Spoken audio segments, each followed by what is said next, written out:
Clip number 876۔ اس clip میں آپ قرآن پاک کی سورہ حج کا تعارف، آیت نمبر 1 کی تلاوت، ترجمہ اور تفسیر قرآن صراط الجنان سماعت فرمائیں گے۔ سورۃ الحج، سورہ حج کا تعارف، مقام نزول۔ سورہ حج کے مکی یا مدنی ہونے میں اختلاف ہے۔ ایک قول یہ ہے کہ ہذان خصمان سے لے کر وہدوا الی صراط الحمید تک 6 آیتیں مدنی ہیں اور باقی آیتیں مکی ہیں۔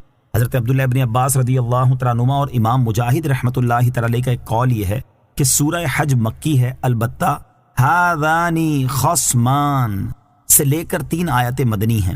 جمہور کے نزدیک سورہ حج کی بعض آیتیں مکی ہیں اور بعض مدنی ہیں، اور یہ متعین نہیں ہے کہ کون سی آیتیں مکی ہیں اور کون سی آیتیں مدنی ہیں۔ رکوع اور آیات کی تعداد، اس صورت میں 10 رکوع اور 78 آیتیں ہیں۔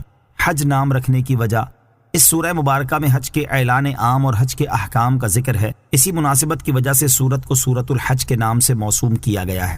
سورہ حج کے بارے میں حدیث، حضرت عقبہ بن عامر رضی اللہ تعالیٰ عنہ فرماتے ہیں، میں نے عرض کی یا رسول اللہ صلی اللہ تعالی علیہ وآلہ وسلم، کیا سورہ حج کو اس طرح بزرگی دی گئی ہے کہ اس میں 2 سجدے ہیں؟ ارشاد فرمایا ہاں، اور جو شخص یہ 2 سجدے نہ کرے وہ ان دونوں کو نہ پڑھے۔ مفتی احمد یار خان نعیمی رحمۃ اللہ تعالی فرماتے ہیں، یہ حدیث حضرت امام شافعی رحمۃ اللہ تعالی کی دلیل ہے کہ سورہ حج میں 2 سجدے ہیں۔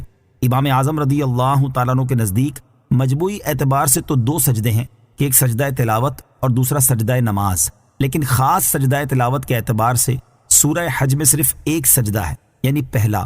دوسری آیت میں سجدہ نماز مراد ہے، نہ کہ سجدہ تلاوت، کیونکہ وہاں ارشاد ہوا ارکعوا واسجدوا، یعنی سجدہ کا رکوع کے ساتھ ذکر ہوا، اور جہاں رکوع سجدہ مل کر آویں وہاں سجدہ نماز مراد ہوتا ہے۔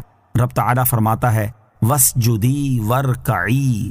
نیز طحاوی نے حضرت ابن عباس رضی اللہ تعالیٰ عنہ سے روایت کی کہ سورہ حج میں پہلا سجدہ عزیمت ہے، دوسرا سجدہ تعلیم۔ نیز یہ حدیث علاوہ ضعیف ہونے کے امام شافعی رحمۃ اللہ تعالی کے بھی خلاف ہے، کیونکہ وہ قرآنی سجدے واجب نہیں مانتے، سنت مانتے ہیں، اور اس حدیث سے وجوب ثابت ہوتا ہے کہ فرمایا جو یہ سجدے نہ کرے وہ یہ سورت ہی نہ پڑھے۔ بہرحال اس حدیث سے استدلال قوی نہیں۔ سورہ حج کے مضامین، اس سورت کا مرکزی مضمون یہ ہے کہ اس میں حج کی فرضیت، حج کے مناسک، جہاد کی مشروعیت، دین اسلام کے بنیادی عقائد کو دلائل کے ساتھ بیان کیا گیا ہے، اور اس سورت میں مزید یہ چیزیں بیان کی گئی ہیں۔ نمبر 1، اس سورت کی ابتدا میں لوگوں کو اللہ تعالیٰ سے ڈرنے کا حکم دیا گیا اور قیامت کے ہولناک مناظر بیان کیے گئے۔ نمبر 2، مخلوق کی موت کے بعد اسے دوبارہ زندہ کرنے پر اللہ تعالیٰ کی قدرت کی دلیل بیان کی گئی کہ جو رب تعالیٰ مردہ نطفے سے زندہ انسان اور بنجر زمین کو پانی برسا کر سرسبز کرنے پر قادر ہے تو وہ مخلوق کو دوبارہ زندہ کرنے پر بھی قادر ہے۔ نمبر 3، دین اسلام کے بارے میں شک اور تردد میں رہنے والوں کا حال بیان کیا گیا۔ نمبر 4، 5 قسم کے کفار کو ہونے والا عذاب اور مسلمانوں کو ملنے والی جزا بیان کی گئی۔ نمبر 5، حج کے اعلان عام کا ذکر کیا گیا اور حج اور حرم سے متعلق چند احکام بیان کیے گئے۔ نمبر 6، کفار کے ساتھ جنگ کرنے کی اجازت دی گئی۔ نمبر 7، کفار مکہ کو پچھلی امتوں کے احوال سے ڈرایا گیا کہ جب انہوں نے ایمان کی دعوت قبول نہ کی وہ عذاب میں گرفتار ہوئے۔ نمبر 8، نبی کریم صلی اللہ علیہ وسلم اور مسلمانوں کو اس بات پر تسلی دی گئی کہ وہ شیطان کی گمراہ کن باتوں سے نہ گھبرائیں، کیونکہ وہ ہر نبی اور رسول کی دینی سرگرمیوں میں رخنہ اندازی کرتا رہا ہے، اور اللہ تعالیٰ شیطان کی ہر سازش ناکام بنا دیتا ہے۔ نمبر 9، مکہ مکرمہ سے ہجرت کے دوران شہید کر دیے جانے والوں اور انتقال کر جانے والوں کی جزا بیان کی گئی۔ نمبر 10، قرآن پاک کی عظمت و شان بیان کی گئی اور یہ بتایا گیا کہ کفار و مشرکین قرآن مجید کو پسند نہیں کرتے اور وہ انبیاء و مرسلین علیہ الصلوۃ والسلام سے بغض رکھتے ہیں۔ نمبر 11، یہ بتایا گیا کہ اللہ تعالیٰ نے چند فرشتوں کو دیگر فرشتوں پر اور چند انسانوں کو دیگر انسانوں پر فضیلت دی ہے۔ سورہ انبیاء کے ساتھ مناسبت، سورہ حج کی اپنے سے ماقبل سورت الانبیاء سے مناسبت یہ ہے کہ سورت الانبیاء میں بھی قیامت کی ہولناکیوں کا بیان تھا اور اس سورت کا آغاز بھی قیامت کی ہولناکیوں کے بیان سے ہو رہا ہے۔ نیز سورت الانبیاء میں اللہ عز و جل کے واحد و یکتا ہونے کا بیان تھا اور اس سورت میں بھی اللہ عز و جل کی وحدانیت کا بیان ہے۔ بسم اللہ الرحمن الرحیم۔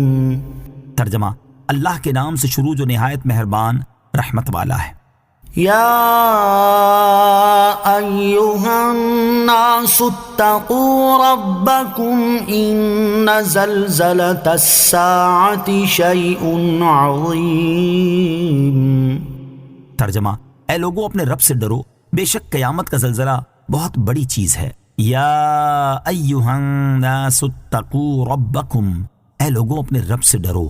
اس سورہ مبارکہ کی پہلی آیت میں اللہ عز و جل سے ڈرنے اور تقوی اختیار کرنے کا حکم دیا گیا، کیونکہ تقوی اور خوف خدا ہی ایسی چیزیں ہیں جس کی وجہ سے انسان اپنے اعمال و اخلاق کی اصلاح کرتا ہے اور معاشرے میں ایک اچھا انسان بن کر رہتا ہے۔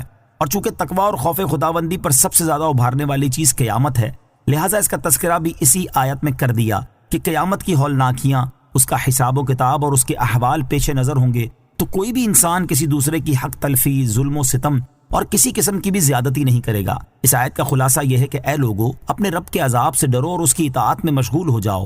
بے شک قیامت کا زلزلہ جو قیامت کی علامات میں سے ہے اور قیامت کے قریب سورج کے مغرب سے طلوع ہونے کے نزدیک واقع ہوگا، بہت بڑی چیز